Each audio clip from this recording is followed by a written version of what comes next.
And it's about time for our panel discussion session. And the theme for our panel discussion session is New Industrialization to Unleash Global Economic Growth.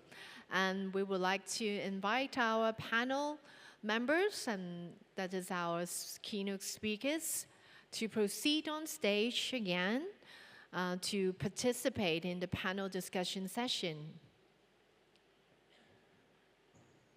And let's invite our panelists to come up on stage after the setup, the simple setup.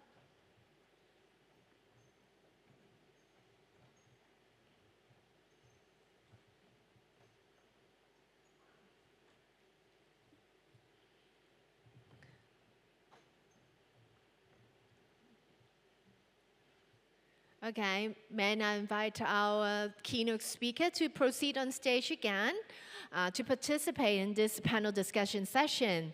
First of all is Professor Xiang Li, Associate Professor, Department of Automation, Tsinghua University.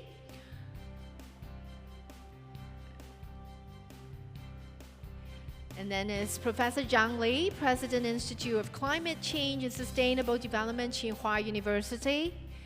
And Mr. Alex Ng, CEO and Technical Consultant of BBAST Technology Limited.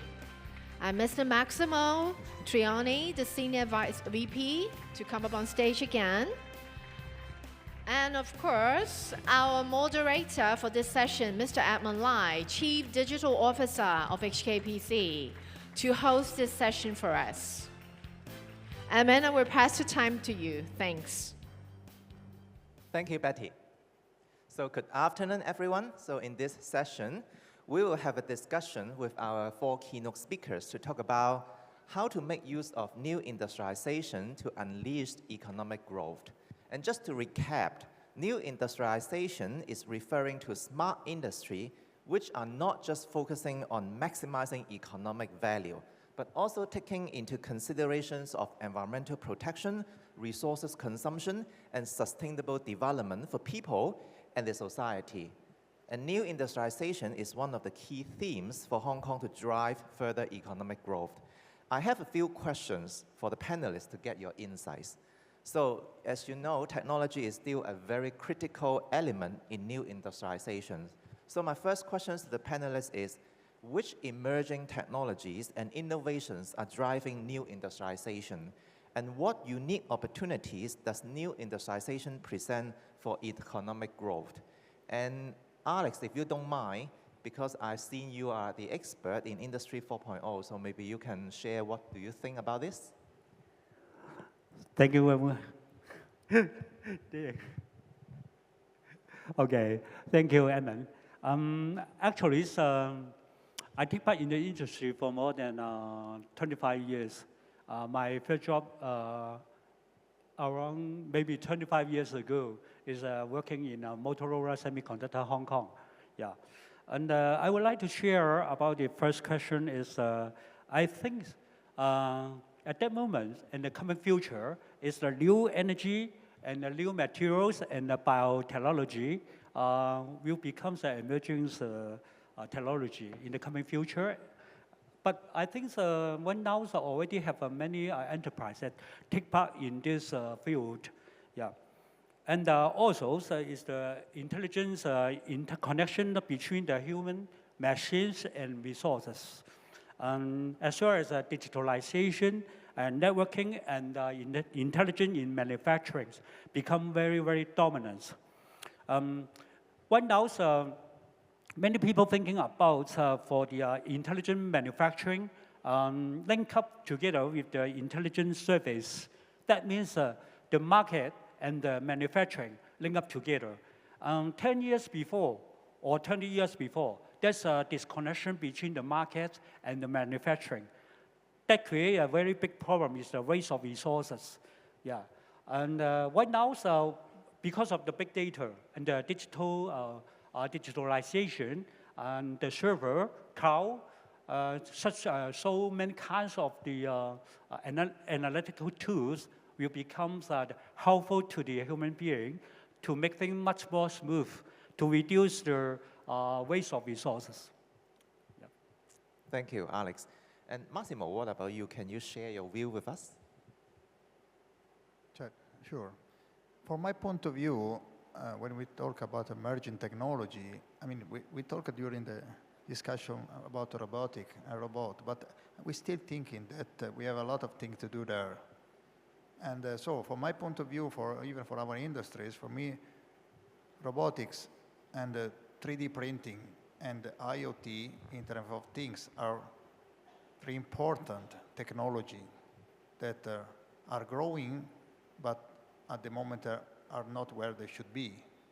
Think about robots. They are better than the past, more sophisticated. They are helping a lot the manufacturing. They can do even operation that the human cannot do, and avoiding injury that in the past we had. This is helping a lot now the manufacturing company. If we talk about 3D printing, this is something really useful, especially for the R&D.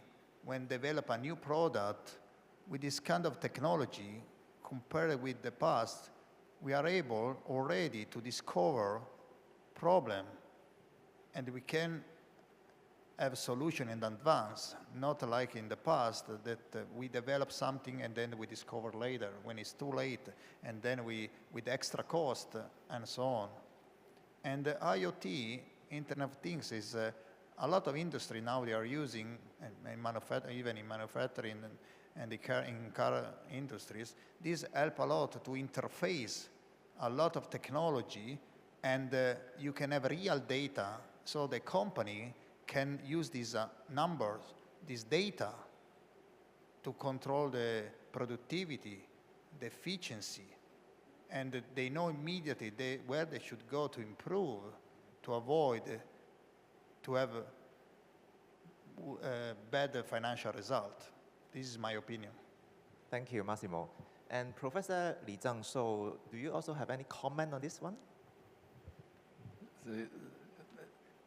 Professor Li. Sorry, okay. yes. Okay. So I think I have expressed some ideas in my presentation already. So in my opinion, I think digital technology, new material technology, and the new energy material technologies are three pillars that support the new industrialization.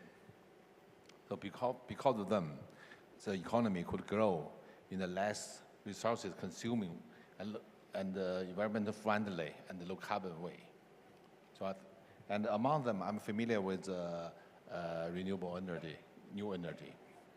So I think I would like to point out they promote, they bring unique opportunities for the society to proceed. So the use of renewable energy makes energy system green and low carbon and more resources safe. So energy security globally is a big concern now. So I think to help that.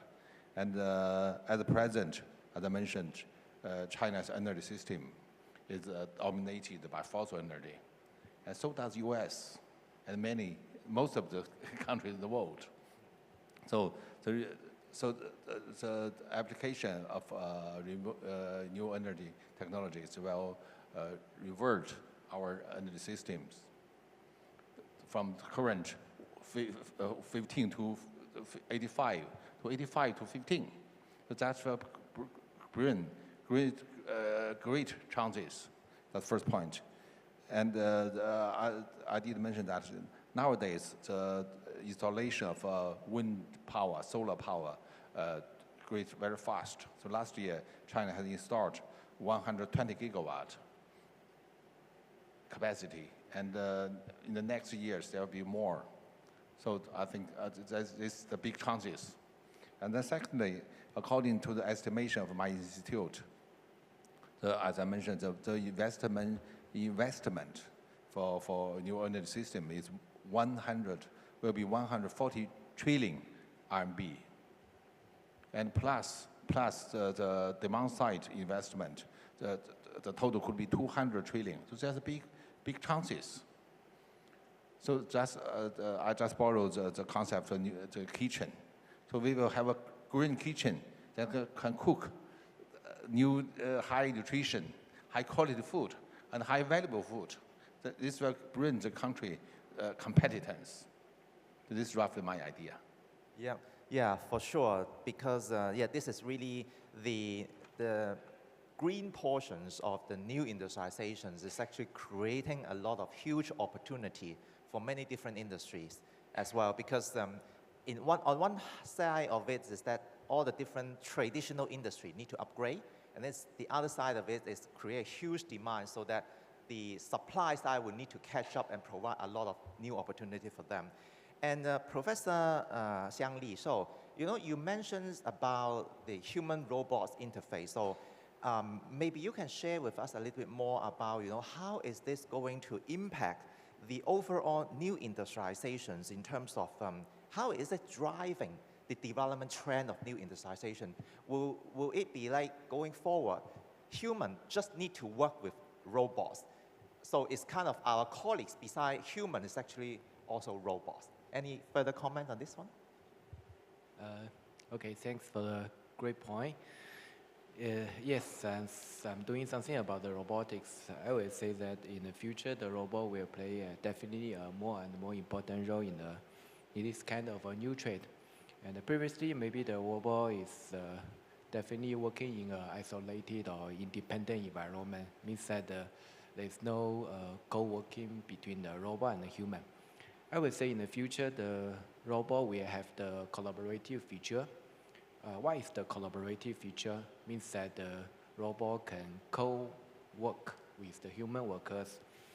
And also we say that the robot can learn from the human worker during the common robot collaboration. And also we would say that this can combine the advantages between the human ability and the human knowledge, which is more safe and efficient. So the collaboration system, as we mentioned before, can better combine the advantages of the human knowledge and also the robot ability. As I mentioned in my talk, the robot mainly has the high repetition and also have a very high precision and also can work for 24 hours. And the human also has the advantage at the current stage. The human can have a strong learning ability for the new task. The human can have a smart decision in complex scenarios, and the human can adapt to things. So I believe in the future we should think about a framework that can combine the robot ability and the human knowledge. How can we use this kind of framework? Maybe I think at the beginning we can think about some applications that the human involvement is necessary. For example, in my talk, I give some examples about the human-robot co-manipulation. And also there's a scanning robot where the robot is going to work with doctors. So I believe in those applications, the human involvement is necessary. So back to my comment, I think firstly we can think about something which the human involvement is necessary to plan our human-robot collaboration. Yes, Thank you. And Alex, I want to hear also from your side, what do you think is some of the key trends and development on new industrialization? And especially, how can a country prepare to harness these new trends for the economic growth? With your experience, so share something with us. My experience is, I take part in the industrial field already have more than 25 years. And I think the key trends maybe is platform type and modularization type in the coming future. Just like Industrial 4.0 is one of the platform economy. Yeah. And take my example, my experience is one of the examples. 10 years before, so I have almost 30 engineers, that including the teams of follow-up after sales, maybe 10 engineers are doing this job. And then every day, tailor-made projects, we will have many different kinds of material, different kind of structure, different kind of even robot, mix up together and then integrate together to perform some projects. Finally, I think it's a very waste of resources, something like that. So after a very deep, in-depth explorations about this problem, I try to simplify all of the things, including the management and the team and the design methodology to make it a platform and template format.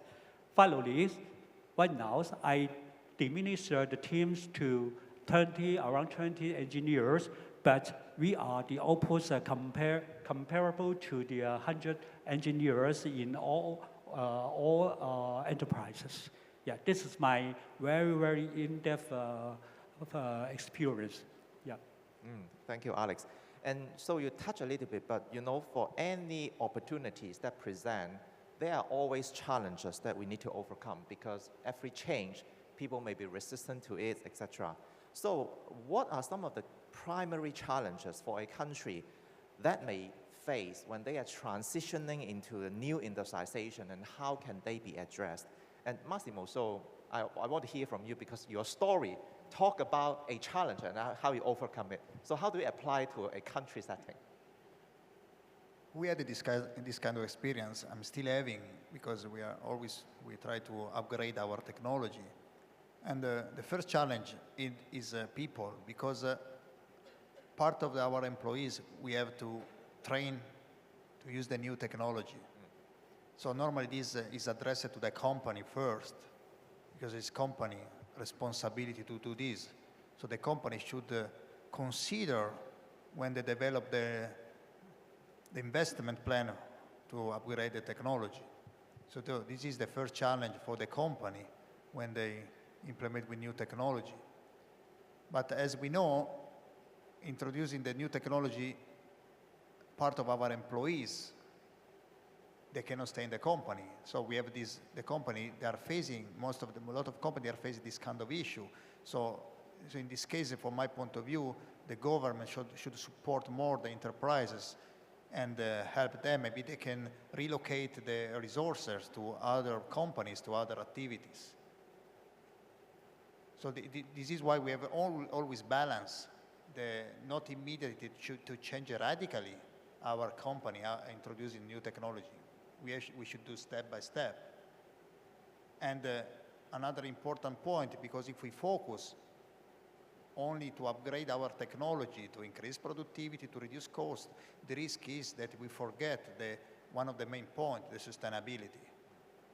This is my point of view. Very good point. So we need to make sure that people can follow along, I think, as a country as well, so we don't left behind people. And Professor Zheng Li, what's your view? Any other comment you want to add in terms of challenges and how to overcome that? Okay, so my understanding is that the new industrialization is a kind that benigns environment and the climate. So besides productivity, so the environmental ecology is very important. So I think one of the challenges many countries meet is lack of innovative technologies that can help to realize both the productivity target and also environmental target, like carbon neutrality. So for example, in power industry, it is necessary to solve the problem for high penetration of renewable energy into the grid. That's a common challenge for all countries. And there's also difficulty in establishing this inter-seasonal energy storage. If we solve that will be easier. And such kind of difficulties also exist in heavy industry like hydrogen steel making. Also, likely in transportation sector, we cannot find the ideal fuels for heavy transportation, for aviation, for navigation, etc. So I think the solution is international collaboration. And I have an example. So as I read, Nature magazine published an article on last October by Michael Davison from the University of California, San Diego.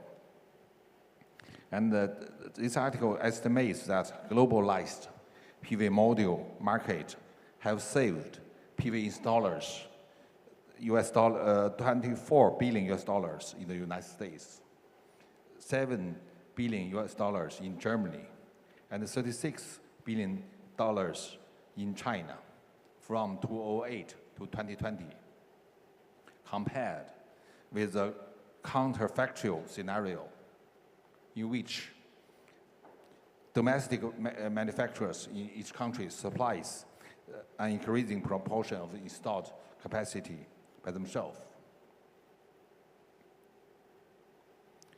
Projecting the same scenario in the next 10 years from 2020, if countries do their own rather than doing from international market, then the price for PV modular may be 20 to 25% higher than using the global supply chain.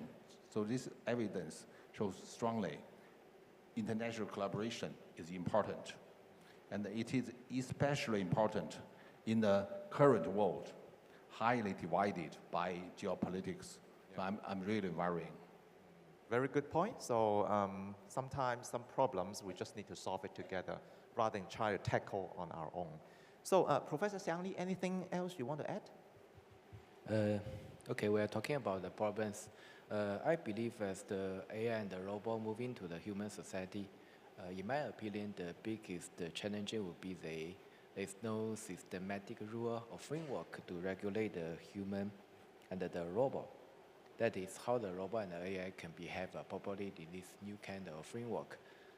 And in my opinion, the advances in AI and the robot should firstly obey the common rule of privacy or the conduct code. Then we can talk about whether this kind of new technology is the advantage and can be used to contribute to the human society and also can be used to improve the protection of the human life. Actually, people may all hear the ChatGPT. Actually, in the development of this ChatGPT, there are also two kinds of phases. And I believe in the first phase, we just make sure that the ChatGPT is more like kind of a human. The second stage is actually not limited to the technology. It's actually beyond the technology. So we have to make sure that the answer from the ChatGPT can actually accept the common sense in the human society. That is, the AI is running under the rule of human society. So back to my comment, I think the development of ChatGPT can provide some clue for us. That is, we firstly have to make sure that there is a systematic rule or framework to the development of AI and the robot.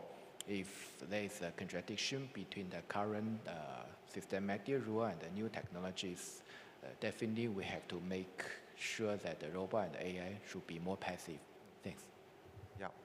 And so Alex, you mentioned about how you overcome a challenge with your company as example. So you have anything to add at the country level? So how will you advise Hong Kong when we are trying to get to that new industrialization journey? So besides producing the white Dolphin chocolate or biscuits, so what other advices you will have for us? Thank you, sir. And actually, right now, the existing challenge for upgrading and transforming to higher level or high-end industrial is because of the phenomenon of the product homogenization is more too obvious, and competitions among the peers is intense. So how how to upgrade the peoples to industrial higher level, and what we're talking about is digitalized, and this is the industrial 4.0. Governments, I think, should put more training to the people who would like to change themselves. And many programs have to be introduced into the university to cooperate with some enterprises together to work out, just like Canada.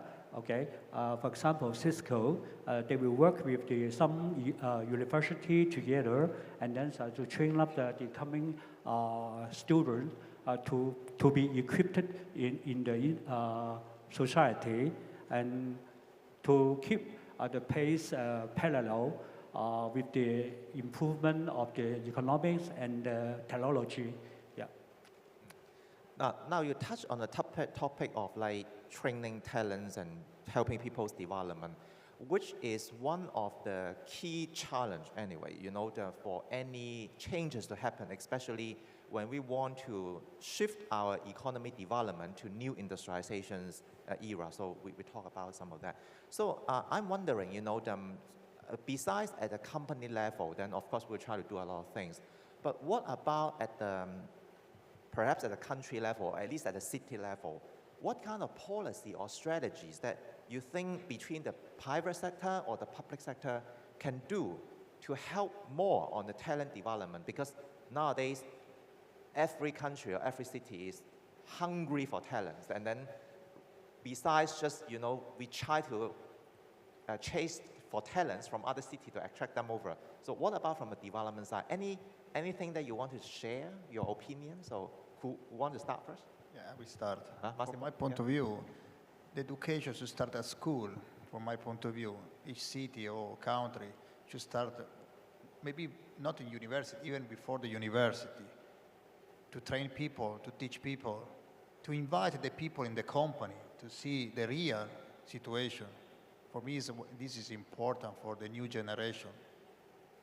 In this way, when they start working, they already know what they should do and what the world is expecting from them. This is one of the main points from my point of view. But anyway, I know that for the company can be a cost, and it's not easy sometimes. This is why the enterprises with the local government, they should discuss more. But I'm not worried about the big enterprises, because they've always benefit for that. I'm talking about the small and medium, because normally they suffer a lot about that, because they cannot do by themselves. They should have support from the government if they want to develop new talent. So this is why maybe they should focus more in the medium and small enterprises. Otherwise, they cannot develop by themselves, and will have this step forward if we still just focus in the big enterprises. This is my idea. Yeah, very good point. And also that's why HKPC is always focusing on helping the small and medium enterprises to have more talents. Now, I want to turn this question also to two professors, Lee from Tsinghua University, because you are much closer to the education industry, and then you are impacting a lot of our future younger people. So what's your view? For a situation like Hong Kong, what from the policy or strategy point of view that we can do more? Okay, thanks to Prof. Lee. Actually, from the robot side, I believe in the future we need two groups of people. So for the robot, I mean, the first group of people will definitely be the talent which can teach and let the robot learn from the people, and such that the robot would know how the human do the manipulation things, do the task. And the second group of people will be like the talent or the workers who knows how to co-working with the robot. So this kind of human-robot cooperation in this framework, maybe the people is just, or the talent is just in charge of the high-level planning, just plan the task for the robot, and also can deal with dynamic or the unforeseen changes, And the robot can also explore its advantage to do the repetitive and high precision task, and also allow the human workers to get involved in a safe and efficient manner. And how can look for such kind of talent? I believe we can put more effort definitely in the teaching system. That is, we can let the young people have more opportunities to explore and know the latest research progress in AI and the robotics, and let them get familiar with the robot. And also, we also can encourage the people which is doing the research on the AI and the robotics to put more focus on the real problems, to solve the practical problems in the factories and in the field, not just the published papers. I believe it's more important to convert their research outcome to solve the practical problems. That's my comment. Thanks. Thank you. I thought I can say there's 3 levels. The first, so I'm an energy guy, so I take energy always as an example. So the industrial level. So currently, China has about 600 gigawatt renewable energy power. And in the future, roughly, I think we can have about 4,000 to 5,000 new renewable power. So the skill side needed for traditional energy and for the new energy, just big gap. The training is important. The training is also important for justified transition. So in industry level, we do train our current workforces and also train the next workforces, so in the industrial level. And then in the national level, Tsinghua University have considered that, and we have established an institute for carbon neutrality. That means for realizing the climate target, we need multi-discipline, high-level researchers and engineers. So we set up this institute to work out technologies as well as to discipline, to cultivate professionals in all disciplines. And thirdly, globally, maybe you know, I'm the Secretary General of the Global University Alliance on Climate. So so we have totally 15 members from 6 continents, 9 countries.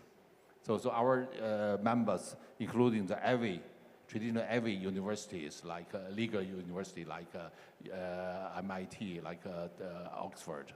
We also have leading universities from Tsinghua University from China, like Rio University from Brazil, etc.